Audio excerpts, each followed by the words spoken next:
కరివేపాకు పచ్చడి కోసం కావలసిన పదార్థాలు: ఆవాలు, మెంతులు, ధనియాలు, జీలకర్ర, మినప్పప్పు, శనగపప్పు, వెల్లుల్లి, పచ్చిమిరపకాయలు, ఇంగువ, బెల్లం, నానబెట్టిన చింతపండు. ఫస్ట్ పాన్లో ఆయిల్ వేసాక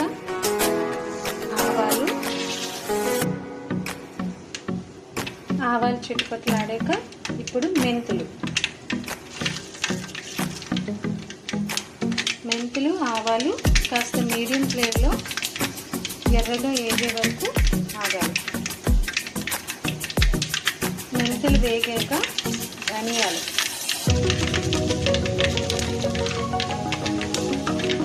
జీలకర్ర, కాస్త ధనియాలు జీలకర్ర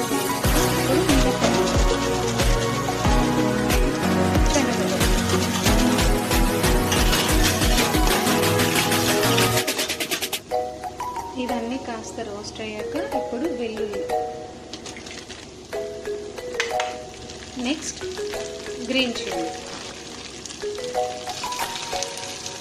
నేను ఇక్కడ హెల్త్కి మంచిదని నువ్వుల నూనె వాడాను, సో అందుకే ఇలా బబుల్స్లా నొరుగుల్లా వస్తుంది నూనె వేసుకుంటే.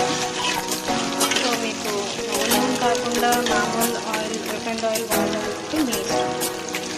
నేనైతే నువ్వుల నూనె వాడాను, ఎందుకంటే చాలామంది శనివారాలు సోమవారాలు నువ్వుల నూనె తినమంటారు కదా, సో అలాంటి వాళ్ళు మామూలు నూనెతో వండుకోవచ్చు. బట్ నువ్వుల నూనె హెల్త్కి మంచిదని నేను ఇక్కడ నువ్వుల నూనె యూజ్ చేస్తున్నాను. ఇప్పుడు అన్ని ఇంగ్రీడియంట్స్ బాగా రోస్ట్ అవ్వాలి.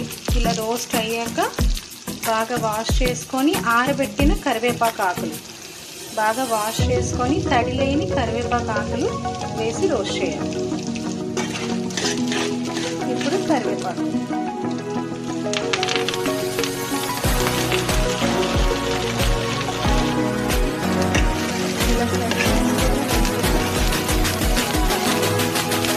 బట్ అన్నీ ఎక్కువగా రోస్ట్ చేయొద్దు, ఎందుకంటే కర్రీ లీవ్స్లో ఉన్న న్యూట్రిషన్స్ అంతా పోతుంది, న్యూట్రియంట్స్ అంతా.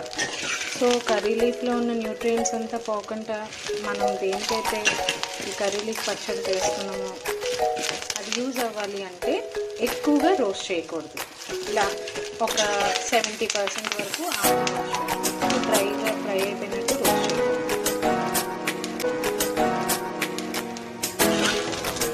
సో ఇలా రోస్ట్ అయ్యాక కాస్త చల్లారాక మిక్సీలో గ్రైండ్ చేసుకోవడమే.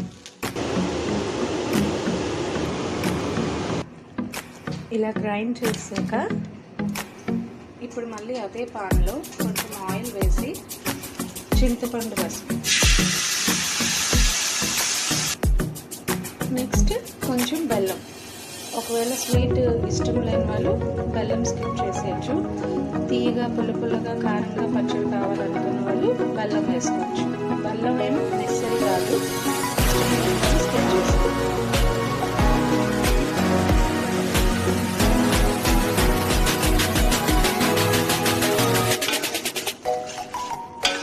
ఇలా ఒక 5 minutes బాయిల్ అవ్వనివ్వాలి. ఇంకా అలా బాయిల్ అవ్వడం వల్ల ఆయిల్ అంతా బయటకు వచ్చి కలర్ కూడా చేంజ్ అవుతుంది. ఇలా బాయిల్ అయ్యాక ఇప్పుడు సాల్ట్,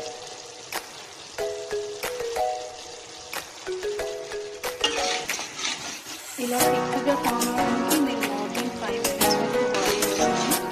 సో ఇలా ఆయిల్ బయటకు వచ్చాడు. మనం గ్రైండ్ చేసి పెట్టుకున్న కర్రీ వచ్చి ఇందులో యాడ్ చేయాలి.